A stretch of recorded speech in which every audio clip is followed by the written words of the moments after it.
Hi, it's Matt here from Go Green Auto. So quite frequently I get asked about the size of electric cars and how big the boots are.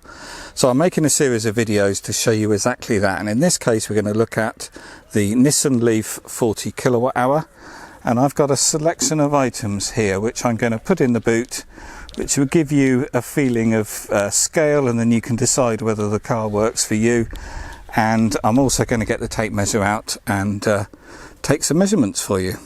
So first off, let's show you in the boot. Obviously these are a 5-door family hatchback, so they've got a reasonably decent sized boot.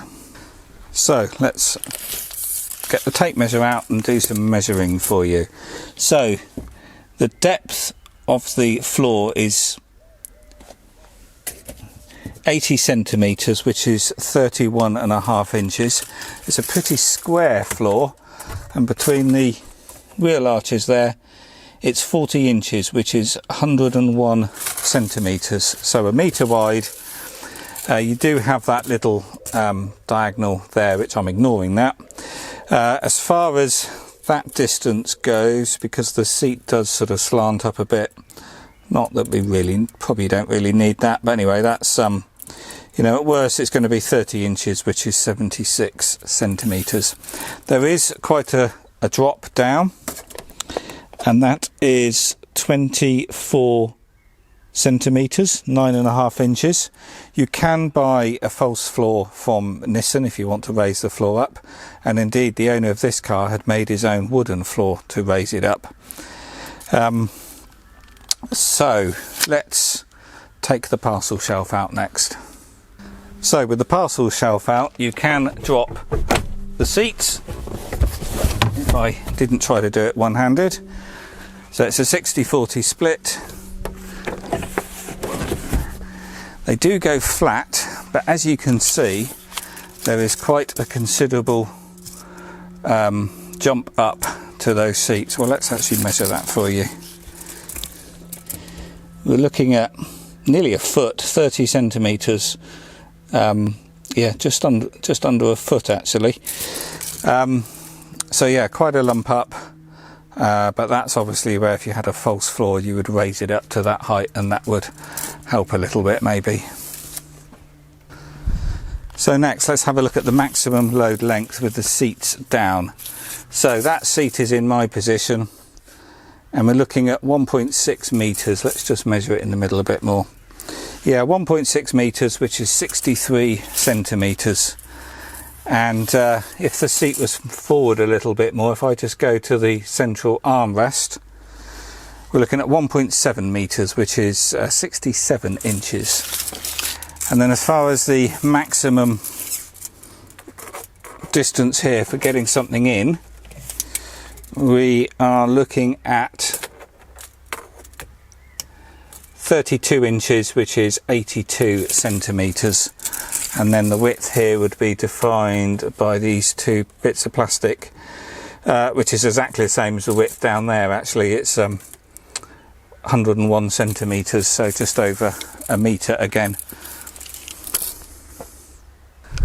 And then the final dimension is the height for, let's say, a dog to jump up or lifting things up. It's a bit difficult to tell, but I think that's 29 inches, which is 74 centimetres. Let's drop a few things in there. First off, a small suitcase. I think this is the standard in-flight sort of suitcase that you can put in the lockers above you on an aeroplane. But if we just drop that down there, you can see there's plenty of space for lots of these. Next off, a stroller here. This one folds up very nicely.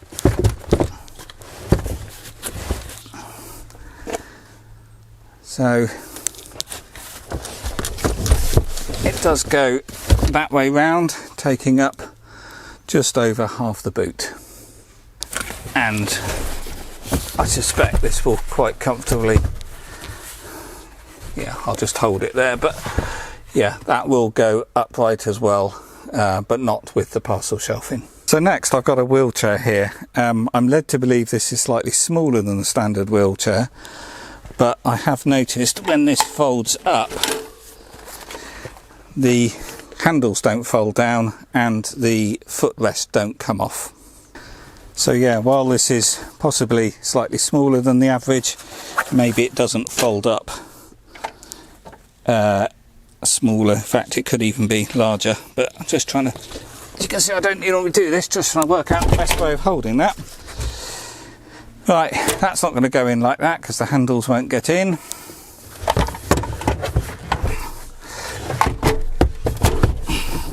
It's not going to go that way.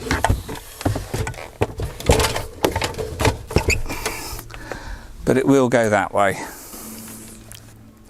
But as I said, this is just to give you an idea of scale, and then you can decide whether it will work for you. So next I've got my GoCycle electric bike there, which does fold up. So I'm just going to fold that one up first before I lift it in. And as you can see, that goes in very easily indeed. And actually that would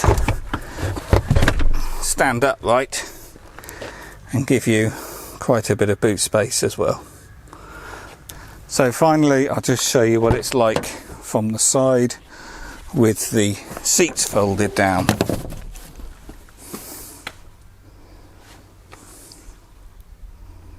And like most modern cars, there's no option of folding that base seat up to get the backrest any lower.